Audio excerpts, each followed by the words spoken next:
Did you know a third tower fell on 9/11? That sign is today right above Times Square here in New York City. It was placed there through donations to a group called Rethink 9/11. It's a global campaign that spans from Australia to Canada, from San Francisco to right here in New York City. So what is Rethink 9/11? And candidly, wouldn't only fringe people still question what happened on 9/11? Well, perhaps not. Today we're going to release to you results of a brand new poll that show that more and more Americans are rethinking what happened on 9/11, and increasingly, more people are saying they do not believe the government's version of events. The first step toward truth is to be informed.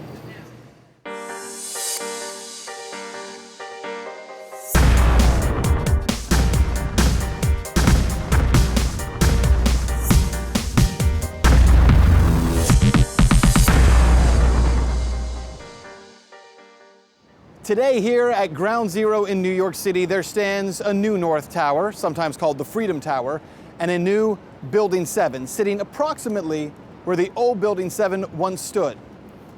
Americans have also promised to never forget what happened September 11th, 2001, along with the rest of the world.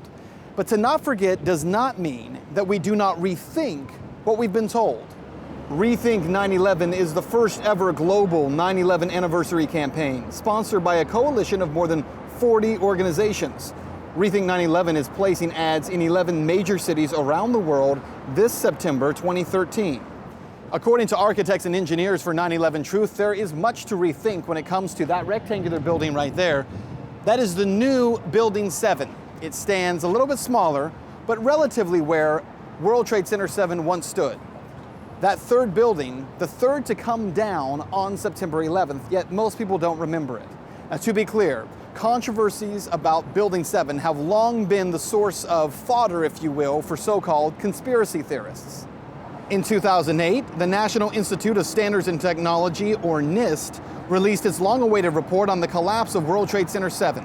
The lead investigator, Shyam Sunder, told journalists, World Trade Center 7 collapsed because of fires fueled by office furnishings. It did not collapse from explosives or from fuel oil fires. We really have a new kind of progressive collapse that we have discovered here, which is a fire-induced progressive collapse. as of today, 2,000 professional architects and engineers from around the world have come out to say that the NIST claim that Building 7 came down as a result of simple office fires is not only untrue, it's not possible. What's more, that no skyscraper in history has ever come down that way. Take a look. The way Building 7 fell was without the building tipping or rocking, and that in order to fall like this, a building could only come down if all the internal columns supporting that building were to give way at the same time. Engineering is a technical field, but most of us would know this as a controlled demolition.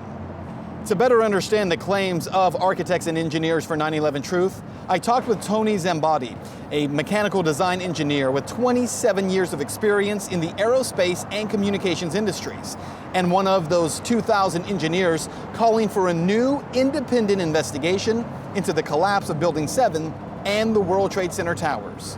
What a legitimate investigation would have done would have been to interrogate anybody who had access to those interiors. I'm not talking about office people, I'm talking about maintenance, contractors, security people, contractors, those type of people.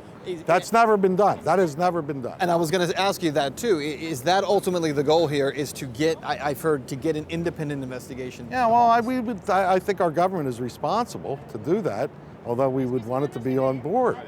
And I don't believe the investigations done so far have been on board. The claim from NIST, the final report that they released in 2008, I believe it was, right, says that that building collapsed as a result of office fires. Right. And you all say that's not only not true, it's not possible. Why is that? It is not possible.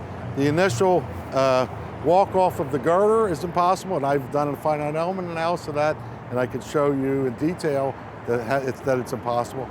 The column buckling, column 79, that buckling is impossible, and the complete free fall is impossible in a natural collapse. And there is another issue of how NIST says Building 7 came down. They say it was normal office fires, but the technical explanation for that floor beams expanded because of heat and ultimately pushed a single column, column 79, off its seating. NIST says that caused the entire collapse of the building. What NIST went on to say in that report in 2008 was that the reason that column was able to be pushed off of its seating was because they said the column was unrestrained. And yet it was discovered last year in 2012, after a Freedom of Information Act request was granted, that that NIST claim was not true.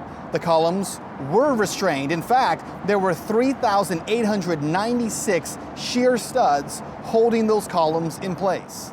So this has never happened. This would be the first time this has ever happened. They say it's the first one that's ever happened. It's ever happened. They say thermal expansion caused it. When I say caused it, is they took out the complete core for 8 full stories. And that pulled in the exterior, and in a controlled demolition, when you have a core and an exterior, and you take the core out, it pulls in the exterior and it comes down. What happens if you leave half of them? So if it's not a controlled demolition, if you just have a failure of half the columns, You'd have a partial collapse. Now, something else Tony's very passionate about is something called deceleration, and this goes back to the collapse of the World Trade Center North Tower. If you take a look at this video, you can see how the tower began to collapse. But Tony says this isn't possible because of something called deceleration. Look, the easiest way to explain it is like this. If you take a nail and you hit it with a hammer, the force that drives the nail into a block of wood is caused by the hammer. But at some point, the force actually pushes the hammer backward. That process is called deceleration. So again, look at this video. Here's how it should happen. As the top of the tower collapses, you should see a moment of impact where the force of the top floors falling pushes them upward. But that doesn't happen. As Tony says, you can see the building goes into free fall. There is no deceleration. So the professional challenge to the official story, again coming from 2,000 architects and engineers, is that the only way these buildings can go into free fall is through a controlled demolition, meaning the columns inside the building have to be wiped out first. Now, that's again the professional challenge. So how do families of 9/11 victims feel about this? Some may be offended by the call for a new investigation, but others are not. Bob McIlvaine lost his son on 9/11. First of all, Bob, thank you for sitting down with us. Tell us about your son. You said he worked for Merrill Lynch and he went into work that morning, September 11th. Bobby had just started Merrill Lynch. No one was able to get a hold of Bobby. The towers hit, we weren't that worried because we knew he worked at Merrill Lynch. At least 150, I know 150 people called him that morning. No one ever got a response, but obviously the phone was working. But he worked at Merrill Lynch, so why was he at the North Tower? There was a seminar. So this is what we had figured. There was a seminar Merrill Lynch was sponsoring on the 106th floor that day.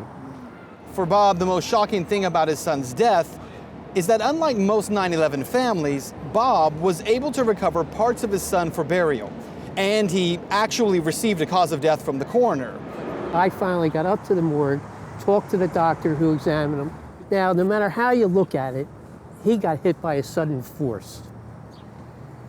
Based on the fact that he was impacted by something. Something, yeah, a force. Yes. Yeah, some sort of force. Okay. So, because top of his head was taken out, his right arm was blown off. And his body had lacerations. Lacerations. So I finally came to the conclusion, well, he didn't go to work, so obviously he decided to go to this 106th floor. Now everyone's thinking, well, was he up in the 106th floor? And he said, well, no, he didn't jump. He wouldn't have those kind of injuries. He had a compound fracture on the one leg, right? But the injuries weren't, and we would have, if he was on the 106th floor, we would have heard from him too. Because a lot of people were calling out on the 106th floor because they weren't hit by the plane. So they were trying to figure out how to get out of there. So then reading, and I left you in a pamphlet, the oral histories of one firefighter. He came in, this firefighter, and it's from these oral histories that I came to this conclusion. He walked into the west side, and his description, everything was blown out. The louver doors going in. And in the center of the center of the building, all these elevators were blown out. And finally in 2007, I got the guts to call up New York and said, look, I want to find out what happened to my son. According to Bob and the autopsy he showed us, his son Bobby was not killed by being burned. In fact, the burns his son received came after he died. So the planes had nothing to do with his death.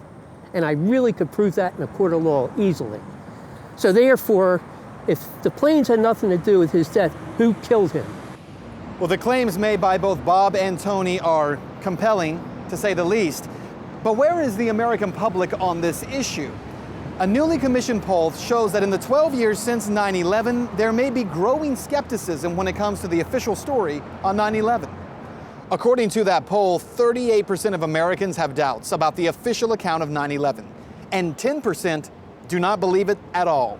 That's compared to only 40% who are completely satisfied. And there is more, because when you start asking questions specifically about Building 7, the public is even more skeptical. 46% suspect or are sure that it was a controlled demolition, compared to 28% who say fires. That again, the official story. 27% don't know. And of those polled, the largest group, 41%, support a new investigation of Building 7's collapse. Again, what architects and engineers is calling for, compared to 22% who oppose it. Well, back here in Times Square, and what you need to know is that to rethink 9/11, some would say, is unpatriotic. Others would say is conspiratorial. But increasingly, those folks are in the minority. It's amazing how far we've come in 12 years. And consider this, despite what this campaign is all about, to rethink 9/11 is about much more than just September 11th, 2001. Over the past 12 years, every civil and constitutional right that's been taken from Americans has been done so in the name of security. Our right to due process, our freedom of speech, our right to our personal effects, the right to privacy, all of it taken as part of the global war on terror in the name of security. Now, we can have an argument about whether or not today we are more secure. But one thing that is beyond argument is whether or not today we are more free. To rethink 9/11 means that we still have the right to question those who have taken our rights, how they've taken them, and why. And that is Reality Check.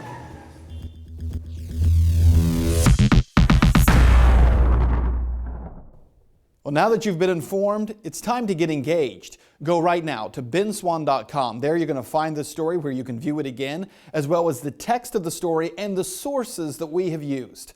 Also, if you would like to help us create more episodes just like this one, you can do so by clicking on the Contribute tab on the right-hand side of the screen. benswann.com. Get engaged right now.